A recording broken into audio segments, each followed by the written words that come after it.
C'est Megan Pike qui nous parlera de la gestion des menstruations. Et même les hommes qui sont des nôtres pourraient en apprendre plus sur ce sujet. Bienvenue.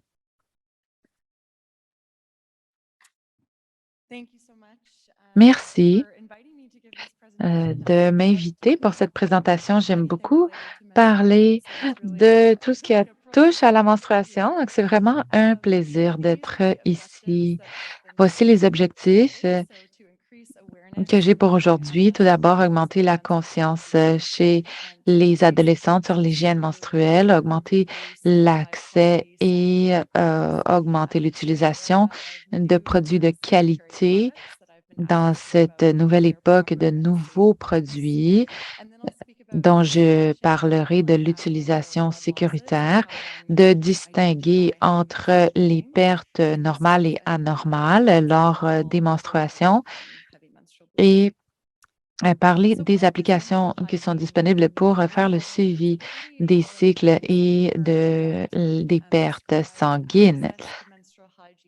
L'accès à des produits d'hygiène menstruelle euh, qui sont prévus pour absorber ou collecter le flux sanguin pendant la menstruation, c'est un aspect, mais il y a aussi les aspects d'avoir des espaces prévus pour faire un changement de ce matériel et aussi de les jeter correctement. C'est important d'avoir une bonne hygiène menstruelle. Euh, pour moi, en tant que clinicienne, cette hygiène peut réduire le risque d'infection. Donc, c'est très important pour moi. Et l'utilisation inappropriée de ces produits, celle qui est la plus effrayante, c'est le syndrome du choc toxique. Il s'agit d'un sepsis du système euh, et, et le facteur qui le cause le plus souvent, c'est l'utilisation incorrecte de produits menstruels. Quelles sont les composantes de l'hygiène menstruelle? Eh bien, premièrement, j'en parle toujours avec les adolescentes, c'est de ne pas utiliser de parfum, de vagisil. Le vagin est un organe euh, auto-nettoyant et il devrait seulement être nettoyé avec de l'eau. Les tout autres produits pourraient en fait exacerber l'odeur pendant vos menstruations. C'est aussi important d'utiliser des vêtements légers et propres et c'est important aussi de changer rapidement, de changer régulièrement les serviettes sanitaires, les tampons et les autres types de protection qui devraient être changés tout au plus à toutes les 6 heures. Il y a toutes sortes de façons de gérer son flux menstruel. Les produits traditionnels sont les serviettes sanitaires et les tampons, mais nous avons aussi sur le marché de nouveaux produits qui sont plus absorbants ou différents. Donc, c'est important de choisir la bonne dimension euh, de produits pour notre flux menstruel. Nous avions auparavant aussi des serviettes réutilisables qui sont de plus en plus remplacées par des culottes menstruelles et il y a aussi, bien sûr, les, euh, les coupes menstruelles. Les adolescentes préfèrent pour le moment les serviettes sanitaires et les tampons, mais de plus en plus, les adolescents explorent aussi les coupes menstruelles. Encore une fois, je ne recommande pas les produits avec des parfums ajoutés parce que souvent l'odeur est pire. Et je recommande aussi de laver ses mains avant de changer sa serviette sanitaire ou son tampon. Parfois, ce n'est pas facile de gérer son flux. et de choisir les bons produits. Ceux qui ont des menstruations assez sévères ont tendance à choisir les tampons les plus absorbants.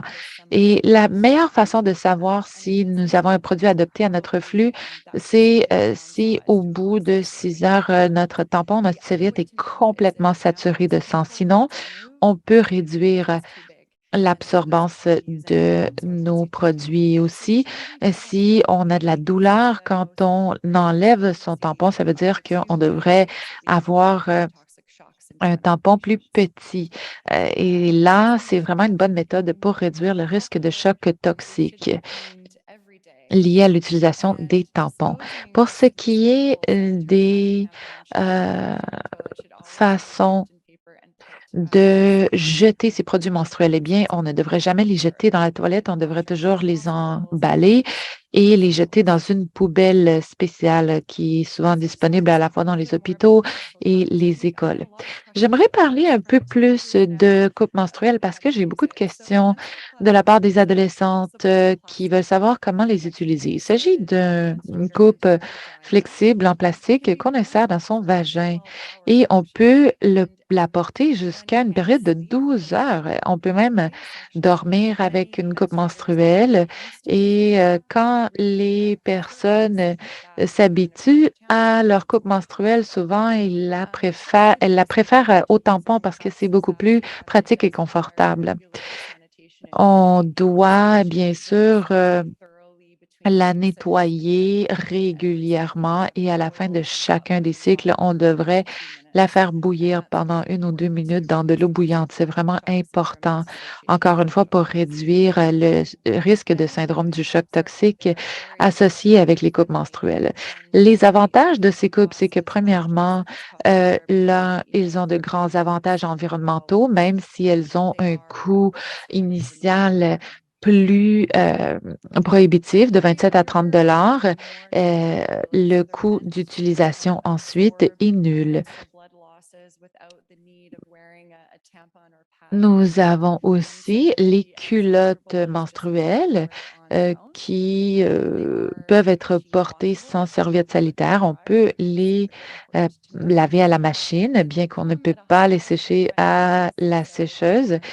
Elles ont un coût initial assez important, entre 25 et 65 dollars, et on doit avoir environ 4 à 5 paires pour passer à travers un cycle menstruel. Donc, le coût initial est assez important, mais sur le long terme, il est moins grand et c'est aussi, sur le plan environnemental, beaucoup plus avantageux.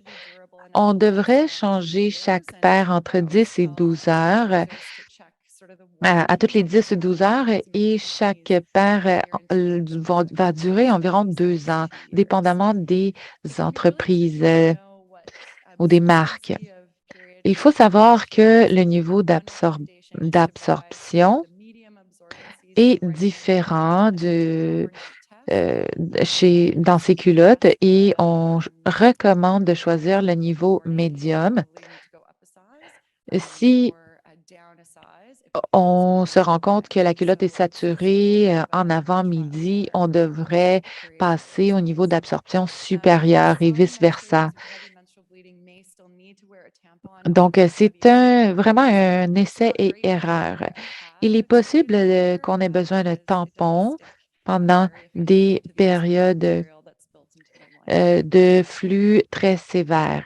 Et on ne recommande pas l'utilisation de serviettes sanitaires avec ces culottes parce que ces serviettes ne collent pas très bien au matériel.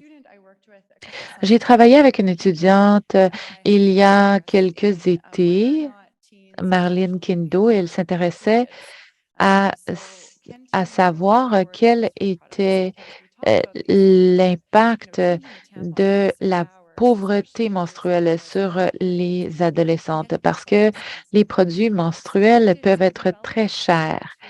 Nous avons donc mis sur pied un questionnaire sur la pauvreté menstruelle qui vise à évaluer l'impact des menstruations sur des populations à faible revenu. Nous avons reçu Depuis l'été dernier où nous avons envoyé le questionnaire, environ 420 réponses.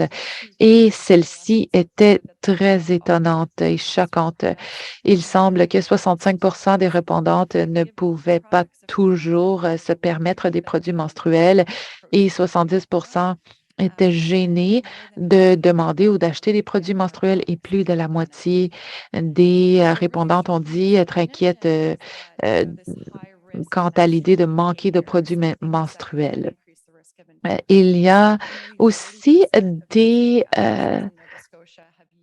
des comportements qui pourraient être non hygiéniques à cause de cette pauvreté. Par exemple, 37 des répondantes ont utilisé du tissu ou du papier de toilette comme alternative et aussi environ un tiers ont essayé de laver des produits qui étaient destinés à un usage unique.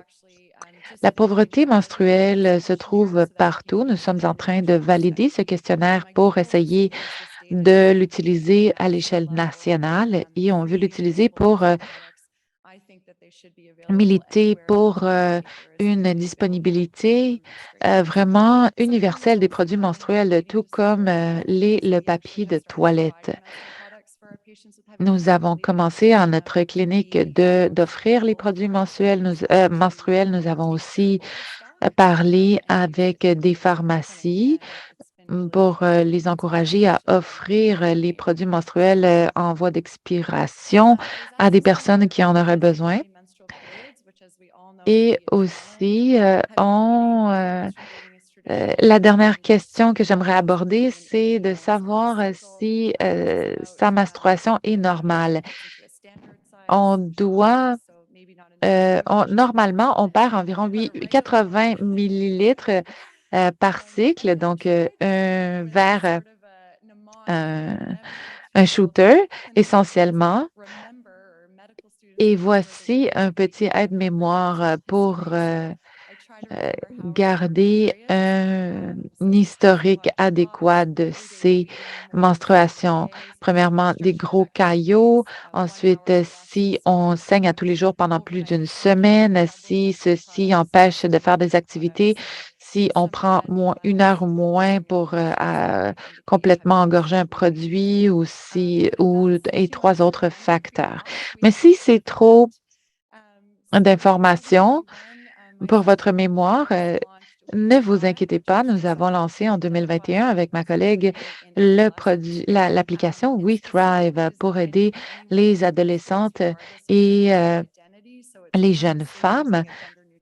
Nous utilisons un schéma de couleur neutre pour les gens qui s'identifient à tous les genres et il y a euh,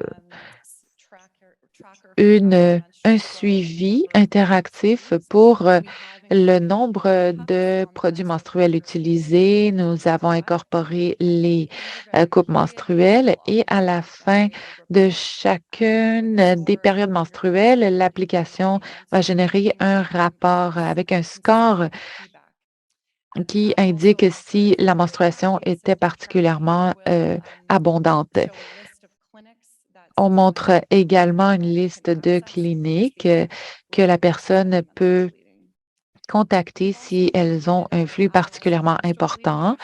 Et nous avons aussi mis sur pied un questionnaire de menstruation pour les adolescents pour évaluer l'impact de leur menstruation sur leur qualité de vie. Et il s'agit on a aussi un vérificateur de flux qui permet de déterminer à quel point ce flux affecte leur vie de tous les jours. Ce sont quelques exemples de questions de ce questionnaire. Par exemple, combien de temps a duré votre menstruation? Combien de jours d'école avez-vous manqué? Etc. On utilise un seuil de 30 pour déterminer qu'un flux menstruel est particulièrement sévère Et nous colligeons également des données anonymes avec le consentement des personnes pour qu'on puisse mieux comprendre l'impact des menstruations sur la qualité de vie des adolescents. Je vais maintenant vous faire une petite publicité de nos médias sociaux. Nous sommes sur Instagram, TikTok, Facebook et je serais ravie si tout le monde ici pourrait nous suivre. Nous venons juste d'atteindre les 1000 téléchargements de WeThrive et nous espérons que nous allons atteindre le double après cette conférence. N'est-ce pas? J'espère donc que vous retenez les points suivants, que l'hygiène menstruelle est vraiment importante pour la santé, qu'on doit changer ces produits menstruels tous les 4 à 6 heures, qu'on doit bien utiliser les coupes menstruelles et les produits réutilisables. On doit être conscient que la pauvreté menstruelle affecte plus de 65 des adolescents et qu'on devrait réfléchir à la possibilité d'offrir des produits menstruels aux gens sans les faire payer. Et finalement, la disponibilité de la période WeThrive. Avec ce code, par exemple, j'aimerais remercier la docteure Vicky Price, qui était ma superviseure et ma mentor depuis mes études en médecine. Merci beaucoup, Vicky. Merci beaucoup, Madame Peik. Donc, je vous encourage à approcher vos députés et à militer pour des produits menstruels gratuits au Canada. Nous allons maintenant